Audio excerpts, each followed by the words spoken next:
বিসমিল্লাহির রহমানির রহিম। প্রিয় বাংলাদেশ,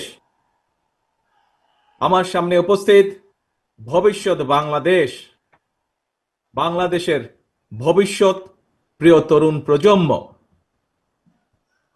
আপনারাই আগামীর বাংলাদেশ, আপনারাই বাংলাদেশের সম্ভাবনাময় আজকের এই লাখো তরুণ মুখ। আপনারাই বদলে দিতে পারেন আগামীর বাংলাদেশ।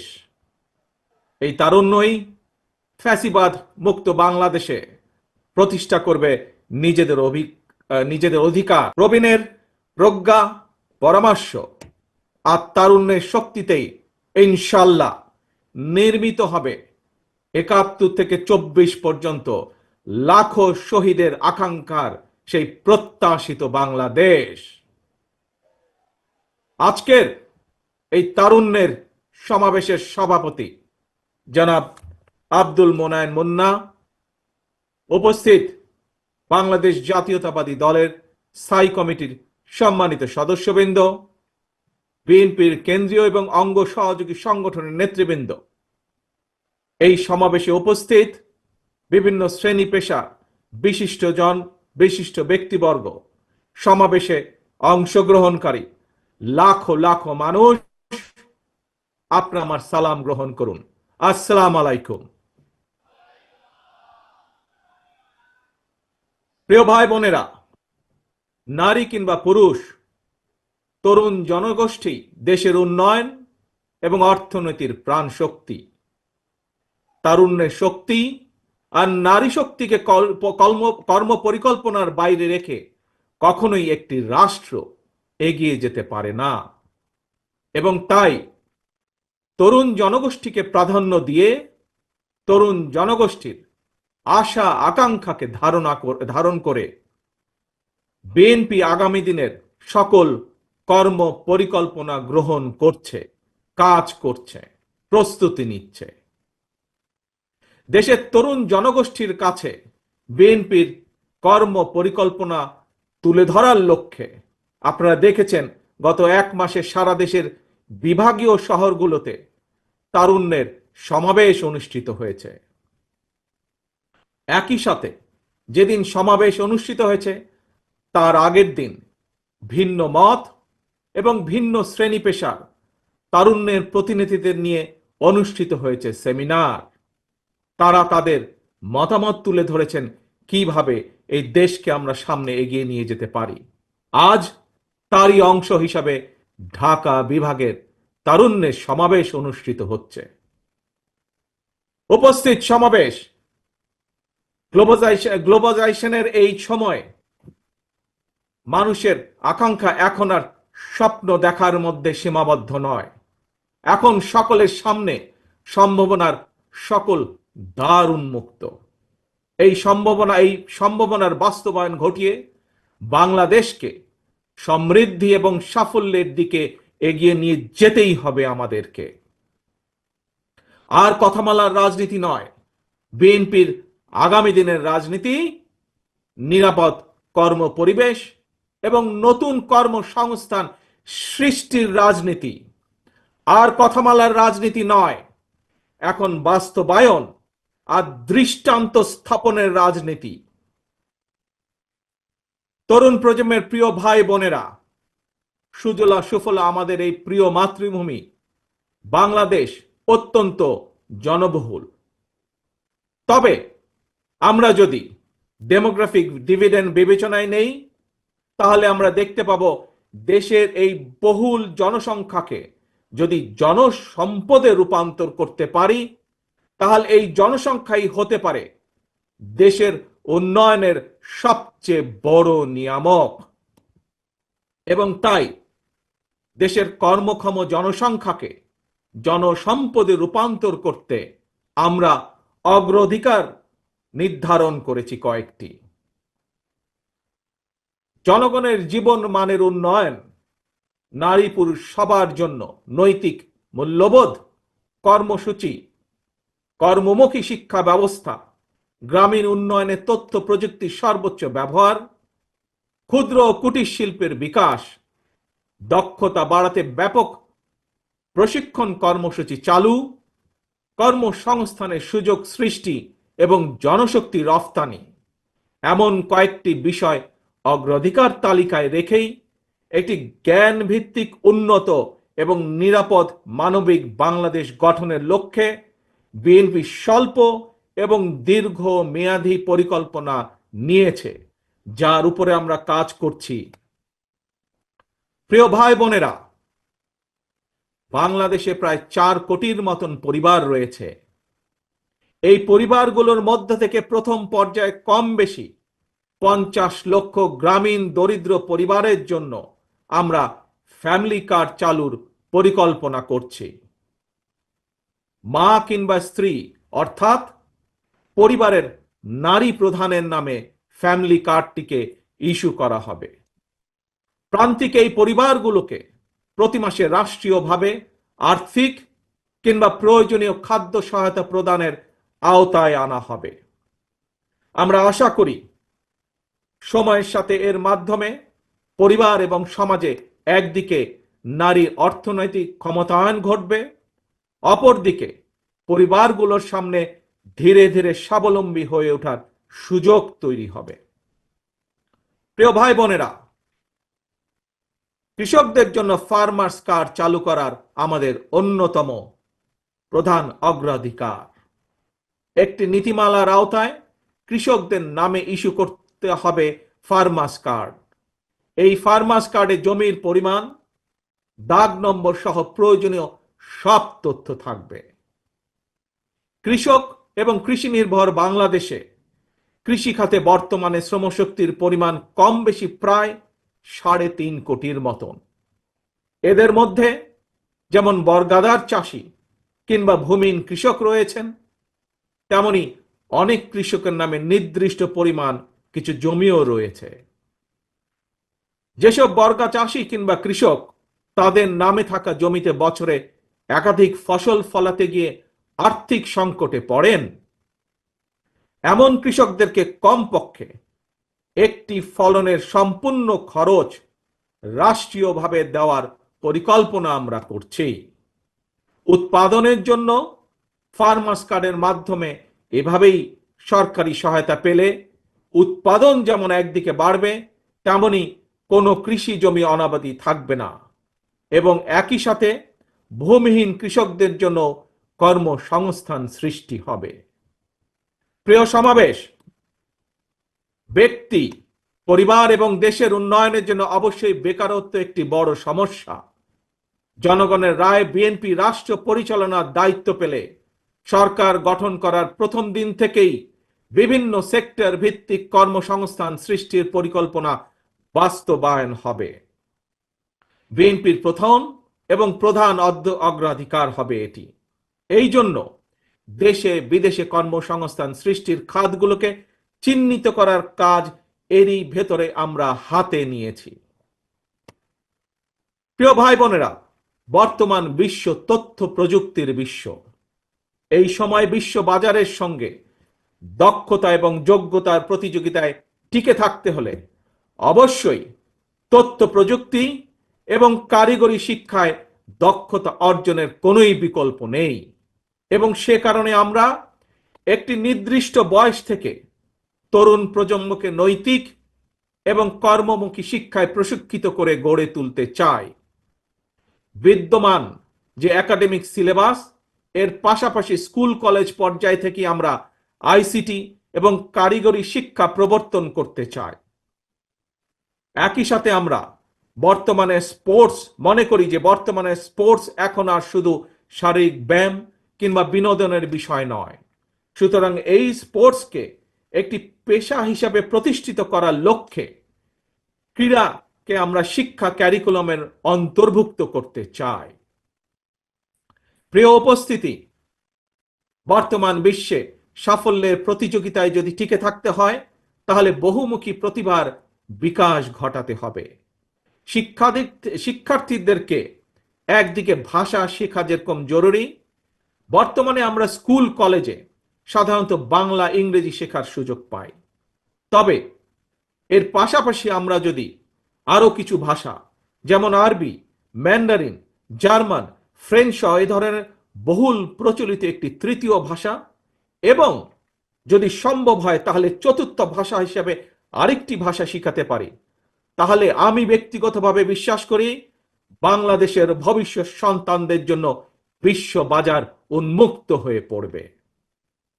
একই সাথে প্রিয় উপস্থিতি, আগ্রহী যুবশক্তিকে যুব সম্পদে পরিণত করার জন্য সরকারি উদ্যোগে বিদেশি ভাষার উপরে 3 মাস থেকে 1 বছরের কোর্স আমরা চালু করতে চাই। দেশে যাতে বহু ভাষা শেখা যায় এজন্য আমরা বহু ভাষা শিক্ষক নিয়োগ করতে চাই, যার মাধ্যমে আমরা বেকার সমস্যারও অথবা কর্মসংস্থানেরও ব্যবস্থা করতে পারব। এর বাইরে সরকারি ব্যবস্থাপনায় আমরা plumbing, electrician, mechanics, dental hygienist কিংবা মেডিকেল টেকনিশিয়ানের মতন স্বল্পমেয়াদী ট্রেনিং কোর্সও করেও দক্ষ জনশক্তি গড়ে তোলার পরিকল্পনাগুলো হাতে নিয়েছি, যা এরই মধ্যে আমরা কাজগুলোকে এগিয়ে নিয়ে যাচ্ছি ধীরে ধীরে।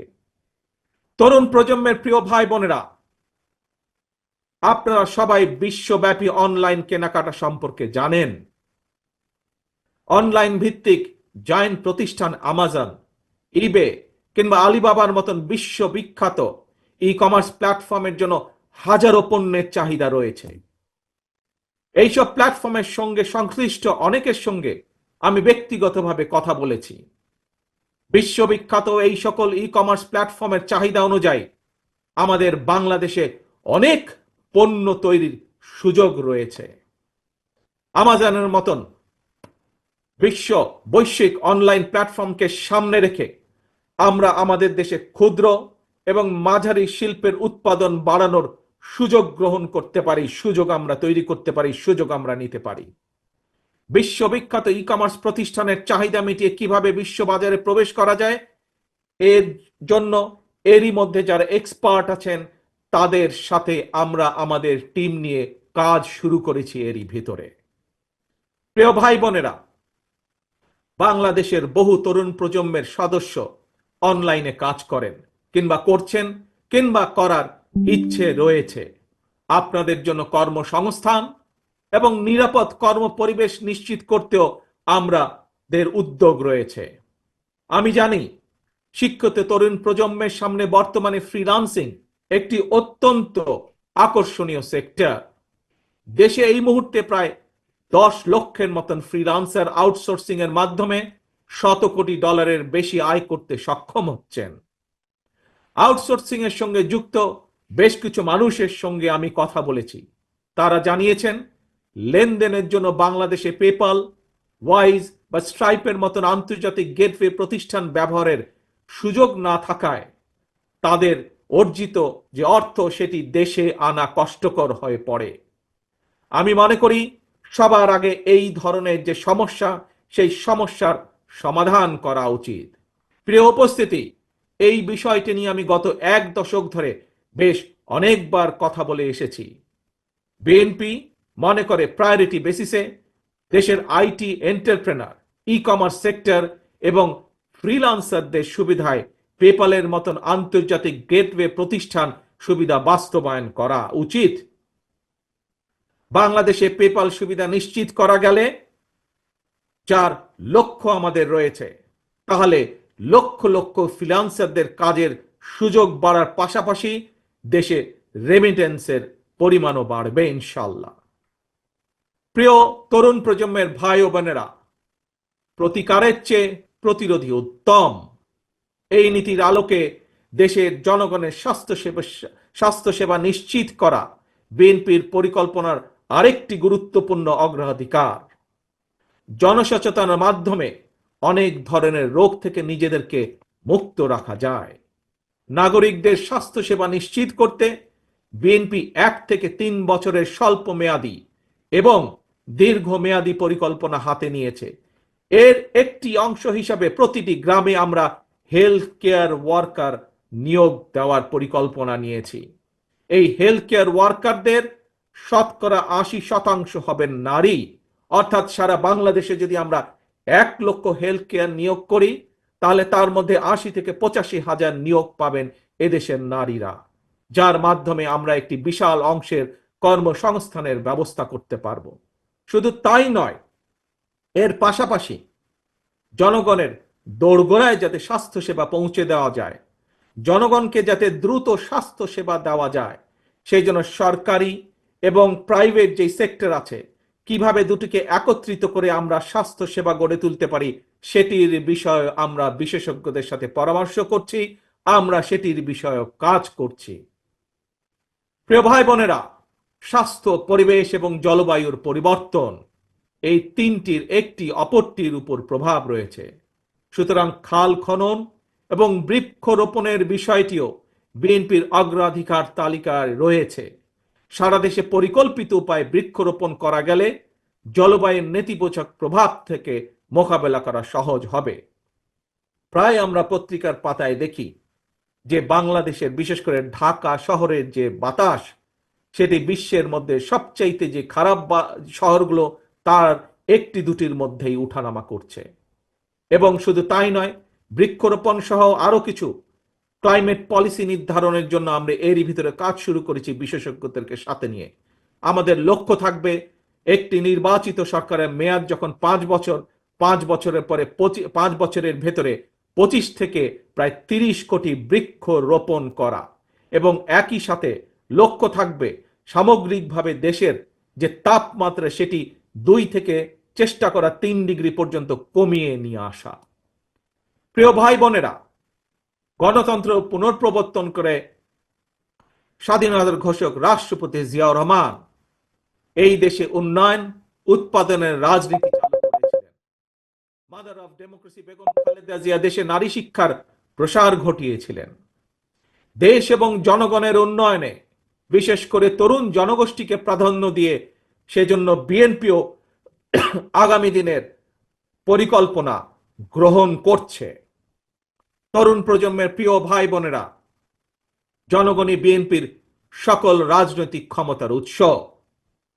তাই আমরা সরকারে না থাকলেও একটি দায়িত্বশীল গণতান্ত্রিক রাজনৈতিক দল হিসাবে তরুণ প্রজন্মের সামনে দেশ এবং জনগণের উন্নয়নে বিএনপির নেওয়া যে বিস্তারিত কর্ম পরিকল্পনা, তার কয়েকটি অগ্রাধিকার কর্মসূচি আজ সংক্ষেপে আপনাদের সামনে আমি তুলে ধরলাম। প্রিয় ভাই বোনেরা, আগামী জাতীয় নির্বাচনে বিএনপি ইনশাআল্লাহ জনগণের রায় রাষ্ট্র পরিচালনার সুযোগ পেলে দেশ এবং জনগণের উন্নয়নে পর্যায়ক্রমিকভাবে দলের গৃহীত পরিকল্পনাগুলো বাস্তবায়ন করবে ইনশাআল্লাহ। তবে যে কোনো দলের তাদের কর্মসূচি বাস্তবায়ন করতে হলে দরকার একটি জবাবদিহিমূলক সরকার, দরকার একটি নির্বাচিত সরকার। তবে আগামী জাতীয় নির্বাচন অনুষ্ঠান নিয়ে মনে হয় এরই ভিতরে টালবাহানা শুরু হয়েছে বা চলছে। কথিত অল্প সংস্কার আর বেশি সংস্কারের অভিনব শর্তের আবর্তে ঘুরপাক খাচ্ছে আগামী জাতীয় নির্বাচনের ভবিষ্যৎ। এরই ভিতরে জনগণ বিশ্বাস করতে শুরু করেছে সংস্কার নিয়ে সময়ক্ষেপণের আড়ালে অন্তর্বর্তীকালীন সরকারের ভেতরে এবং বাইরে কারো কারো মনে হয় কিছু ভিন্ন উদ্দেশ্য রয়েছে। প্রিয় সমাবেশ, পলাতক স্বৈরাচারের সময় আমরা দেখেছি তারা কিভাবে আদালতকে অবজ্ঞা করেছে, আদালতের রায়কে অবজ্ঞা করেছে। অত্যন্ত দুঃখের সাথে বলতে হয়, পলাতক স্বৈরাচারের পরে যেই সরকারের কাছে দেশের মানুষ আশা করেছিল যে আইনের প্রতি সম্মান থাকবে, আমরা দেখেছি আদালতের রায়ের প্রতি সম্মান না দেখিয়ে যারা ইশরাক হোসেনকে ঢাকা দক্ষিণের মেয়রের দায়িত্ব গ্রহণে বাধা সৃষ্টি করেছে, সেই স্বৈরাচারের সেই একই যে ঘটনা সেটির পুনরাবৃত্তি আমরা দেখতে পাচ্ছি। প্রিয় সমাবেশ, আপনাদের কাছে আমার আজকে জিজ্ঞাসা, যারা আইনের প্রতি শ্রদ্ধা দেখায় না, যারা আদালতের নির্দেশকে অবজ্ঞা করে, তাদের কাছ থেকে আমরা কতটুকু সংস্কার আশা করতে পারি? প্রিয় সমাবেশ, আমি প্রায় একটি কথা বলি, পুঁথিগত সংস্কারের চেয়ে ব্যক্তি মানসিকতার সংস্কার অনেক বেশি জরুরি।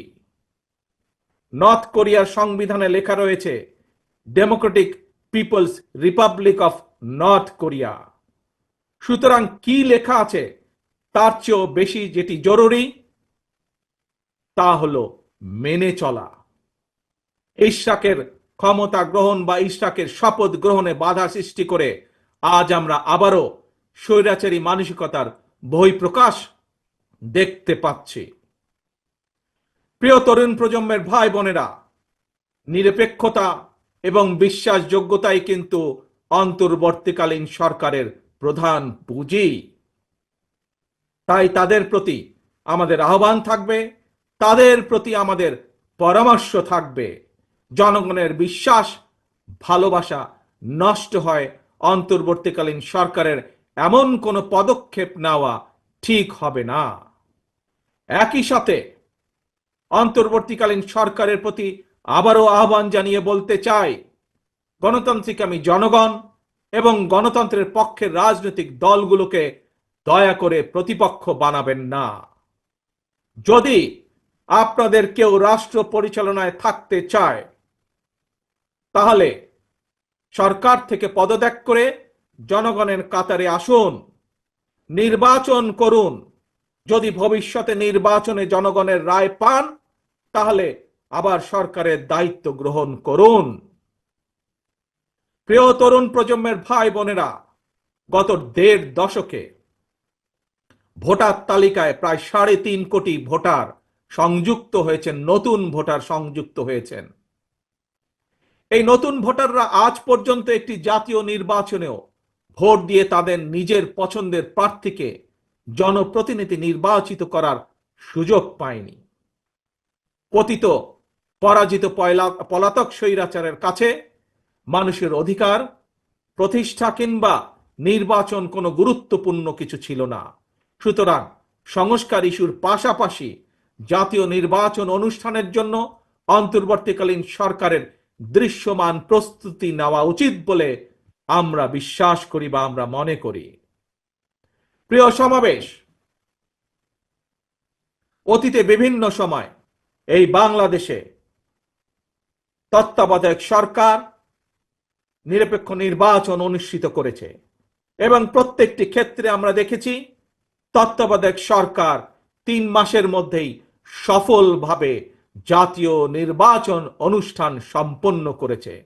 সুতরাং অতীতে এই বাংলাদেশে রেকর্ড রয়েছে ৩ মাসের মধ্যে জাতীয় নির্বাচন অনুষ্ঠিত করা সম্ভব। কিন্তু আজ আমরা দেখছি ১০ মাস পার হয়ে গেল, অন্তর্বর্তীকালীন সরকার নির্বাচনের দিনক্ষণ ঘোষণা করছে না। আমরা ফ্যাসিবাদ মুক্ত বাংলাদেশে জনগণের সরাসরি ভোটে জনগণের কাছে জবাবদিহিমূলক, জনগণের কাছে দায়বদ্ধ একটি সরকার দ্রুত দেখতে চায়। অন্তর্বর্তীকালীন সরকারের প্রতি আহ্বান, আগামী ডিসেম্বরের মধ্যেই জাতীয় নির্বাচন অনুষ্ঠিত হতে হবে। আবারও আমরা বলতে চাই, আগামী ডিসেম্বরের মধ্যেও জাতীয় নির্বাচন অনুষ্ঠিত হবে। নতুন প্রজন্মের প্রিয় ভাই বোনেরা, আজকের এই সমাবেশ, প্রিয় দেশবাসী, আগামী ডিসেম্বরের মধ্যে আপনারা জাতীয় নির্বাচন অনুষ্ঠান যাতে অনুষ্ঠিত হয় তার প্রস্তুতি নিতে শুরু করুন। কারা রাষ্ট্র পরিচালনা করবে, কারা আপনাদের প্রতিনিধি হবে, জাতীয় নির্বাচনে আপনারা ভোট দিয়ে আপনাদের সেই প্রতিনিধিকে আপনারা নির্বাচিত করবেন। প্রিয় সমাবেশ,